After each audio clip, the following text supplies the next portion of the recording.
PLO professor here, and thank you all for tuning in. We are going to jump right into it. I'm going to cover just a couple housekeeping things. Thank you all for the comments, and thank you for subscribing. A couple of things on this episode. This is episode 15. We're going to be covering Limit Omaha and Limit Big O, okay? Limit Omaha and Limit Big O happens to have the lowest variance possible among all the poker games that you can play.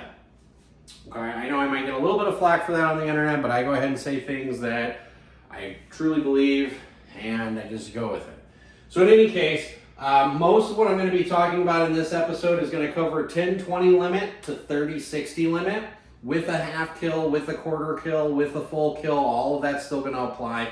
So even if you're playing like a 15-30 game and the kill ends up being like a 20-40, that's going to still apply. Or if you're playing a 15-30 game where the kill ends up being the 30-60, or same thing if you're playing 30-60 and the kill goes into 50-100. Now, one of the biggest things I'm going to say, and I used to teach this to my students, and I would still highly encourage it, is one of the biggest bankroll builders. If you're looking to get into playing poker professionally, one of the biggest bankroll builders you can do is limit poker.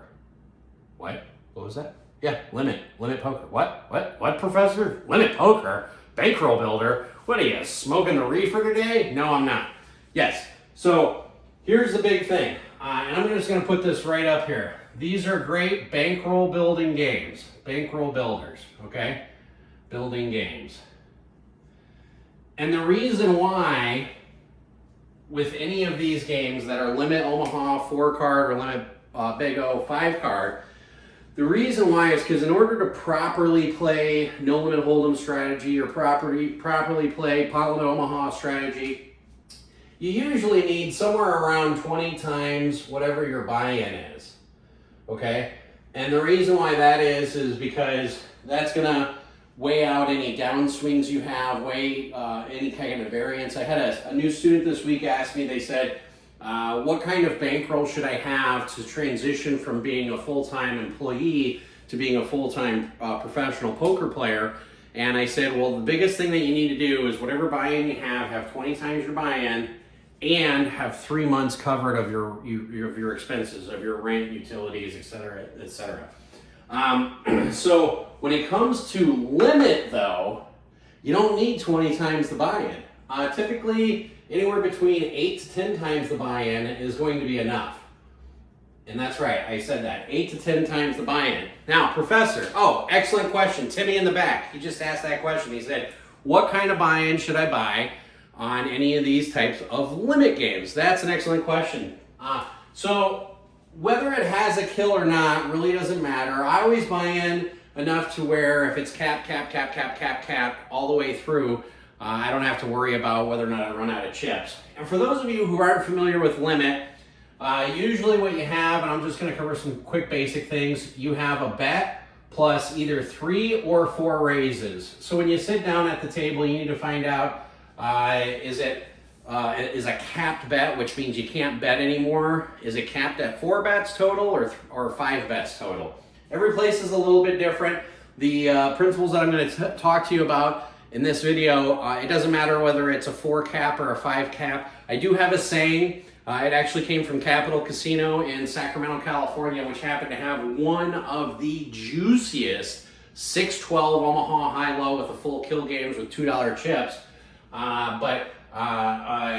There should be no 3-betting in Omaha.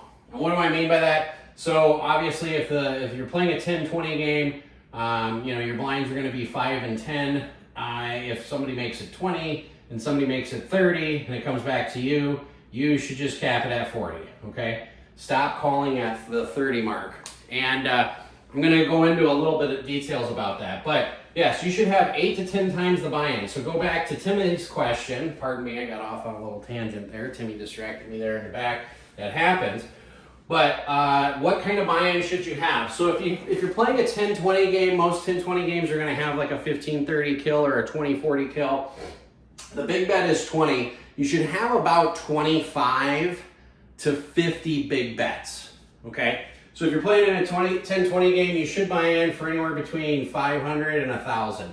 Usually 500 is plenty enough, especially if you're playing it appropriately. If you're playing in a super loose, juicy game, maybe 1,000 would be a little bit appropriate, but 500 should be enough. So about 25 big bets. 25, we call these big bets because when you start talking about limit, you start talking about big bets. Okay, how many big bets do you have behind? So again, if you're playing in a 30-60 game, 60 times 25, you should buy in for about 1,500 bucks, all the way up to 3,000. Usually in a 30-60 game, I'll probably just buy in, I'd probably just buy in for 3,000. I do a rack of green and a rack of red. Rack of green's 2,500, rack of red's 500. You're gonna be mixing the green and the red a lot in a 30-60 game. So in any case, but that's the kind of buy-in you should be buying in for, is about 25 big bets. So for example, let's just do some backwards math here. 10-20, if you have a $500 buy-in, that means in order to appropriately play Limit Omaha, your bankroll should be between $4,000 and $5,000. And I can't stress this enough. For anybody who is trying to become a professional poker player, or if you are a professional poker player and you want a really good bankroll building game, play Limit, play it for about a week. You'll understand what I mean when you do start playing Limit. But Professor, I don't like that I can't bluff people off of hands. That's okay, it's Limit. It's a different type of game. It's a bankroll building game, okay? I had one of my students, this was a long time ago, he's a professional poker player now, he plays at the Lodge really consistently, crushes consistently. He's not a tournament player, he's a cash game player. We went down to Aurora, Illinois, and I said to him, you gotta play Limit. Aurora, Illinois at the time had a good 10-20 and a good 15-30 game going. And even though it was Hold'em, I said, I tell you what, I'm gonna buy you in to the 10-20 game. I'm gonna put up 200, you're gonna put up 200, and I'm gonna take half your action. I said, you're a good enough no limit player. If you start playing Limit, it's gonna help you build your bankroll. I said, not only that, but one of the biggest things that Limit will help you do besides build your bankroll, your reads are gonna get stronger. You're gonna be able to read people more. So one of the lessons I teach my students is when they're like, well, I'm not sure how to read people, or I wasn't sure what this person was doing, switch to Limit. Switch to Limit for a little bit. It'll help you build your bankroll. Your reading ability will go up through the roof. Now, this is something that I know Daniel LeGrand talks about a lot. He grew up on 10-20 poker. I think it was in Toronto, it was somewhere in Canada. And one of the principles I live by is what I call the DNEG principle, the Daniel LeGrand principle. And I'm going to get into that in just a second. But to cover some housekeeping, Limit Omaha or Limit Hold'em is a great bankroll building game. Now, game selection is just as important. I can't stress that enough. The reason why I say that is because there's been times when you walk into the Bellagio and you go look at their 20-40 Hold'em game and you look at their 40-80 Hold'em game, and I know I'm talking about Hold'em, but just bear with me for a minute. And you see at the 20-40 game, and if you frequent Vegas enough, you start recognizing the regulars and the pros. But on a 9-handed 20-40 game, if I see 6 or 7 pros, I usually skip and go to the 40-80 game if I feel like playing Limit. So game selection is just as important, or I'll pick No Limit Hold'em, or I'll go take the tram to the area and go play PLO or something to that effect. I always prefer Omaha over Hold'em, but Limit Omaha is a game that is, in my opinion, it is a great game. It has so much bankroll building opportunity, okay? The biggest stack that I've had in a 10-20 Omaha game was $5,600 of red chips. And I mean, we're just talking, you know, just stacks and stacks and stacks of chips. I just think of the movie quote from that one movie, Rounders. But in any case, so I'm going to go into how to play Limit Omaha high-low. The same principles are going to apply for Big O. If you've watched Daniel LeGrand's principles on Limit Hold'em or Limit Poker, you can probably skip the rest of this episode because that's pretty much my principle as well. It's something I've lived by, and I'll give credit where credit's due. It came from watching a Daniel LeGrand video on how to play Limit Poker. But in any case, so again, normal bankroll for like PLO, you should have 20 times buy-in. If your bankroll is going down a little bit, say you're down to 4 or 5 grand, and you have a 10-20 that's offered, like I know Detroit MGM It used to be Motor City, but Detroit MGM used to do I think it was a 15:30 on Tuesdays and Fridays and Sundays or something like that. And then it had a quarter kill, so it'd go from 15:30 to 20:40, and a different day it was a 15:30 to a 30:60. Anything that's limit, pardon me, anything that's limit is a bankroll builder. So, pardon me on that one. Again, so if your bankroll's struggling a little bit, switch to limit. Now, here are some things that you have to keep in mind when it comes to Omaha high-low limit or Big O high-low limit. As you guys know, in Big O, you have the 3-3 principle, okay? And if you're playing 4-card Omaha high-low, we have a 3-2 principle or a 2-3 principle. So what does that mean? Big O, first of all, 3 to Broadway. We all know this from watching the previous videos. And 3 to a wheel, which means you must have an ace in your hand, okay? The 3-2 or 2-3 principle, this is for 4-card poker, is 3 to a wheel or 2 to Broadway, and then vice versa. 2 to a wheel, and then 3 to Broadway. Now, Professor, how aggressive should I be playing these hands that are 3-3 in Big O or 3-2, 2-3 in Big O? If it's worth one bet, and I can't stress this enough, it's worth a capped bet, okay? So no limping. No limping. If you are limping right now and you're playing Limit Omaha, you are playing it wrong, okay? If you have a hand, because in high-low, especially high-low limit, if you have a hand that is worth the blind, the $10 blind or the $20 blind, it should be worth $100, okay? So you don't limp in either of these games. You either raise or you fold.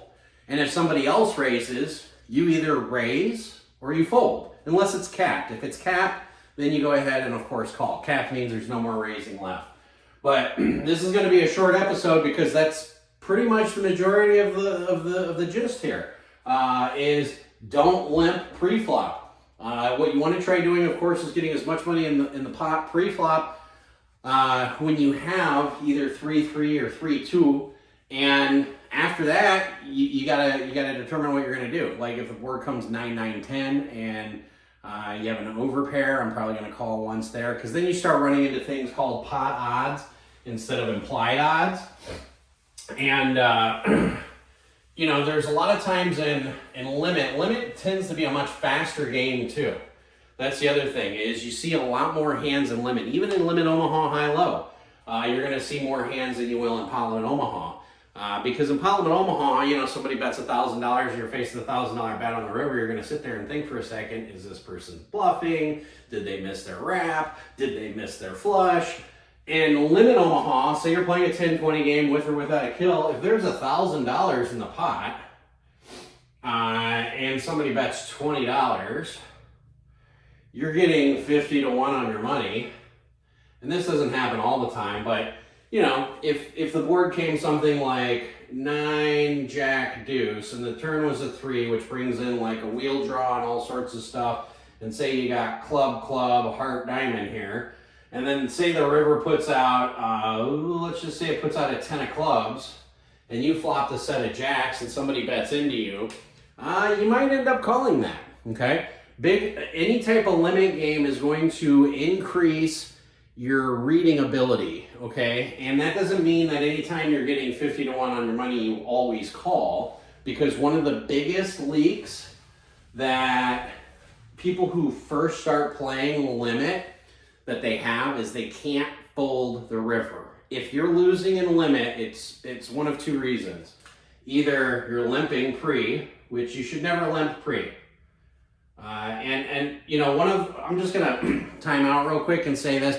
One of the best compliments I got from one of my students this week, he was playing in a big tournament, ended up coming in 5th, And he says to me, he says, oh, I made extra money by folding my ace king when we were down to 7-handed. I made an X amount more dollars. And I said, well, what you did is you played with fear. You gave up the money that you were, probably going to passively limp into versus playing to try winning for first place. And so if you're limping a lot, you're playing with fear. You need to stop playing with fear, okay? But one of the best compliments he said to me, getting back to my story real quick, is he says, you know what, Josh? He goes, I really don't like what you're telling me. And I said, I know this. And he goes, but you also know what? He goes, you're telling me the truth. Yeah, sometimes, hearing what you need to hear is not what you want to hear, but sometimes you're just going to hear it anyways. I'm the type of guy where no matter what, if I feel a specific way on something, I'm going to tell you. Even if you're my best friend, if you're my wife, it doesn't even matter. I'm going to let you know about it. So if you're losing in Limit Omaha, it's because, one, you're limping pre a lot, and then two, and I know this sounds crazy because I just talked about getting 50 to 1 odds, you're not folding on the river enough. Okay? On the river enough. Now that doesn't mean you need to start over folding on the river. Okay? But what that does mean is when a lot of people switch over to Limit Omaha, they're just so used to facing huge bets on the river. There's $800 on the pot. They're used to facing a $500 or a $600 or an $800 bet. When there's $800 in the pot and they're like, it's 20 bucks to call. Okay, I'll go ahead and call. First of all, if you're playing high-low and the low's out there, even though there's $800 in the river, you're not calling 20 to win 800. You're calling 20 to win 400. And if there's a possibility of getting quartered, you're calling 20 to win 200, okay? And that's something that's really misunderstood when people first start playing Limit is, yeah, you might be getting the right odds if it's just a high board and there's $800 out there. If it's a low board and your head's up, you're probably getting the right odds for that. But if it's a low board and there's one bet on the river and 3 or 4 people calling, you might get quartered there, okay? But the biggest thing is don't limp and learn to find your fold on the river. Now this is going to be completely table dependent, player dependent. I've played some high-low Omaha games. One of my favorite games to play is the 1530 at the Orleans, particularly because you have the exact same players that are there every single year for 5 or 10 years, and they play the exact same way. There's like a couple of them that are really good, and then the majority of them are not.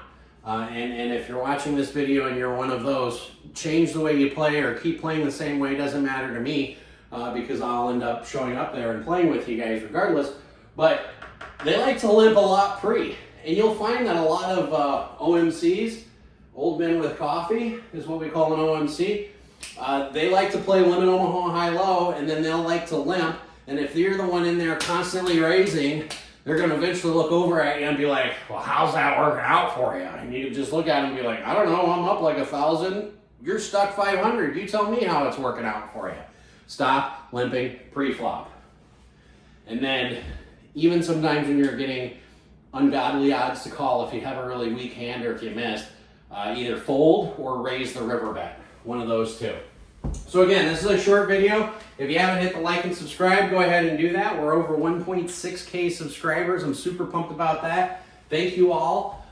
Next episode, I'm going to start diving into tournament poker. This is something that a lot of you have been asking about. Hey Josh, we do have the WSOP coming up. August 17th is going to be one of those, either a ring or a bracelet event online in Michigan. I'm definitely playing in that one. I played in the last one and I min-cashed. Did not like that, but that's okay. But yeah, thank you. Hit the like and subscribe button, everybody. I appreciate all of you. Keep the comments coming. Feel free to share. And as always, play smart and run like a god.